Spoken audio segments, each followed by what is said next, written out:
What's up, Cyclone? How's it going?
Okay, there's my problem.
A lot of string noise.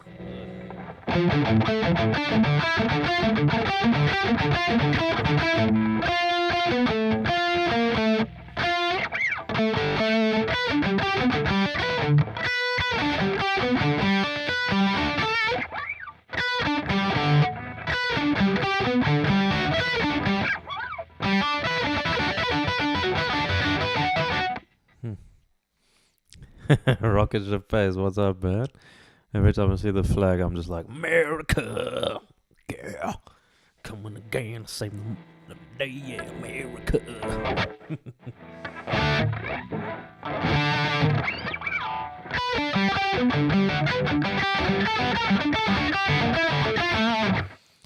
Larry Basile is freaking crazy. Oh man. Oh, nice. Yeah, legato arpeggios is something I've really not given enough attention to. Like,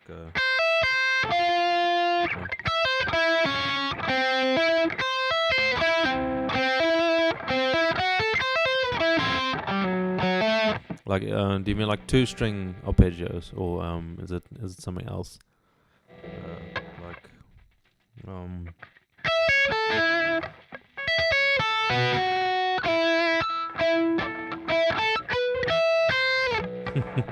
like is it like sevenths or something like that?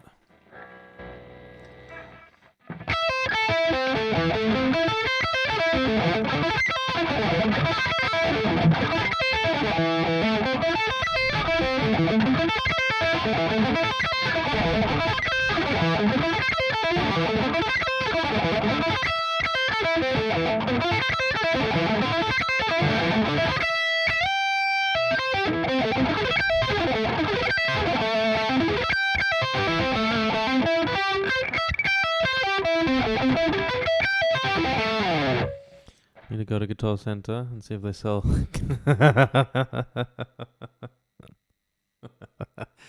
Oh man.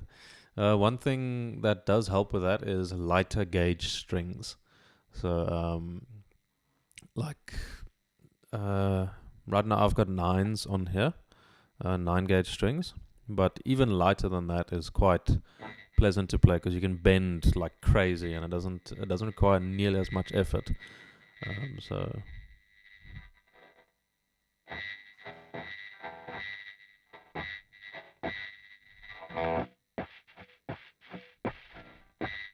weird sound. Super Slinky's 9s. Yeah. No, like that's already solid. Yeah, I cannot play with 10s. Like they're just not comfortable. Also, the sound is a little bit too mellow. Like the lighter gauge, it just feels and sounds a bit brighter. So yeah. There's a lighter gauge. Like there's an 8. What's his name? Ingvar Malmsteen plays with 8s. He's got his own signature set of Fender strings, and pretty good. Like it's it's kind of wacky because you have to figure out the regions for how far you need to bend for a specific thing, but it's really fun, and it's like the guitar doesn't fight you when you want to play it. Like it just works.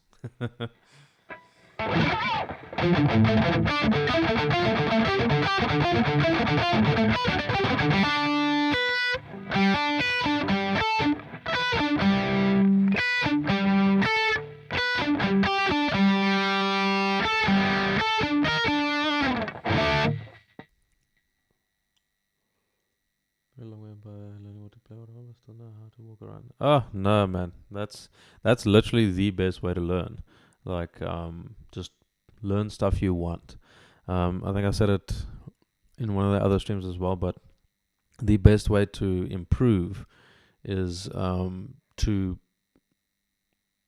encounter songs, try to learn them, and when you can't play them, it's going to expose exactly what you need to work on. That's the biggest thing. So if you struggle with just doing a million different exercises, then you're in good company. I've done the exercise thing for many years and it just doesn't work for me.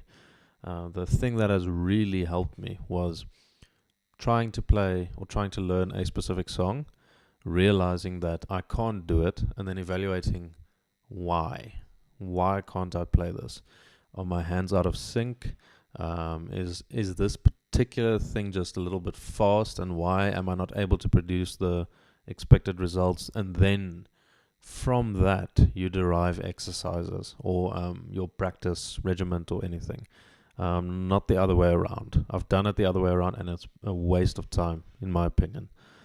So For instance, everything I'm practicing on stream, everything I'm practicing right now is a part of a song, and I analyze a little part of that song. Like right now I'm busy looking at the bridge of one of these songs, and one particular part that's messing me up is this wide stretch from 7 to 12, because I've got tiny hands, so that is quite a problem. So now if I stretch, my pinky is going to be a lot more flat like this, and as a result I hit the high E as well, and I don't want that. I want just the B, not that. I don't want that, so I don't want to go. And it's not like I'm picking it, it's when I'm physically fretting the note, and then that happens. So then I'm like, okay, I have two options. I need to either find a different place for one of these two notes. I can go like that, or like that, which has other implications regarding the notes before, which I played, and the ones after. So now I can in isolation shift these two notes to make it easier to play, but like I need to actually understand that within the context of the rest of the stuff, is it going to make sense? So like I go, and then am I going to do that, or am I going to go like that sort of thing? So when I practice, it really informs the sort of creative decisions that I have to make in order to produce the expected result, as well as it exposes certain problems. Like right now it's distance, but it could also be, is it difficult to play this note with an upstroke versus a downstroke and then a upstroke for the next one? So it's like all these little details is the best way for me to practice, as the most efficient way. And the thing is, I care about it. I care about what I'm playing. I do not care about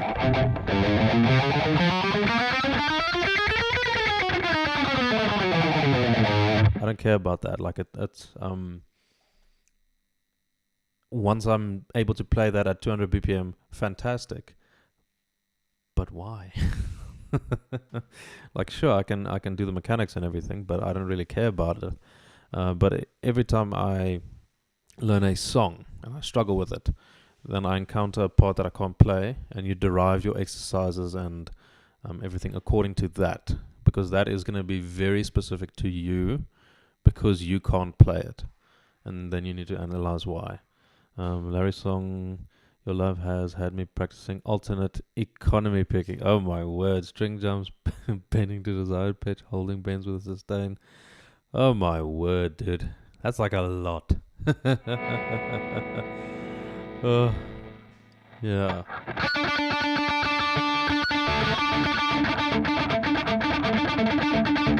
Yeah, economy picking is one of the more difficult techniques, just because it overlaps in your brain. Because you sort of expect each stroke to be executed from the start. So like a down pick has a beginning, middle, and end, and then the upstroke has a beginning, middle, and end. By beginning, I mean the preparation, the middle, the execution, and the end, the follow-through, the position that you are after you've picked. But with economy picking, you skip the beginning, and you cancel out the ending of the previous one. So it's like you have your beginning, your middle, which becomes the middle of the next note as well, and then you have your ending, which is such a difficult thing to break in your brain, because you sort of have this idea that each note that you play has to have a beginning, middle, and end. But now with economy picking, it's just different. So what I've done over the past year is sort of for any economic stroke, I would use my shoulder. So instead of using my wrist, because my wrist knows beginning, middle, and end, but my shoulder sort of just knows move. So I'll go like, let's say, like that. Or that sort of thing. So my shoulder will then have a beginning, middle, and end. Instead of my wrist having to refigure the stuff out. That's where it really becomes a bit different. I found a bunch of places on this really difficult riff where I was double downstroking on palm muted E string, but I changed the way I played and figured out the motions that felt shorter. That's exactly what you need to do. Where I changed the double downstroke palm mute to an alternate pick palm mute, but I get used to it because I was only playing smoother after I changed the pattern. Fantastic. That's exactly the process. So, I mean, that's like 1 or 2 notes that you've analyzed now and min-maxed to its fullest extent. And that's exactly how you should practice. With what I'm... wait, sorry. Just missed something. Oh, yeah. When you practice as well, don't only practice slowly. It's a big mistake that I've made, and it cost me years of progress. Because when you practice slowly, you aren't really using the specific technique that you would when you play fast. You use different techniques when you play slow versus when you play fast. Problem with practicing slow is you have rests in between each stroke, and you cancel out any momentum that you had with a stroke. Think of it walking versus running. When you walk, it's easy to change direction. After each step, you still have a lot of balance and everything, and you can walk backwards immediately. You can change direction easily. You can, like, your full weight isn't on your front leg. It's like a little bit, but not entirely. Versus when you're running, you're leaning forward. You can't just stop running immediately. There is momentum. You're also encountering a lot of wind resistance when you're running. So if you only practice walking, you'll never be able to run because you're not using the same muscles. You're not using the same techniques. It's fundamentally different movements. So find yourself a tempo zone that's close to the actual song itself, and then break it down into groups of 4 notes. So like if you have to go like that, like maybe the song is, and then you just go,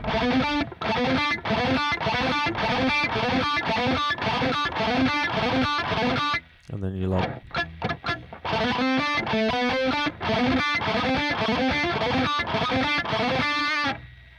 yeah, that's exactly right. Yeah. yeah, 100%.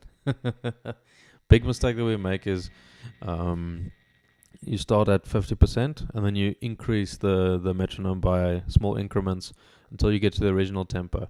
And the thing is, there is this dead zone in between 50% and 100% where you sort of have to transition from walking to jogging or walking to running, and then it's a big problem. So yeah, we'll reveal where you have trouble speeding up. Also, they say lead with your picking hand and force your fretting hand to cooperate with your picking hand. Absolutely, your picking hand is the most important part for anything that you're doing. The fretting hand sort of will figure its stuff out, but the picking hand executes every single motion.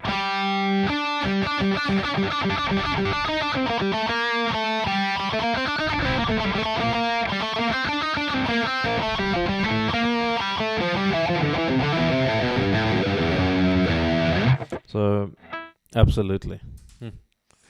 But rocket ship face, I need to get to work. So thanks for joining in. And yeah, keep practicing the way you are. It's really going to improve everything you're doing a lot faster. Cool, man. Have a fantastic day. Cheers.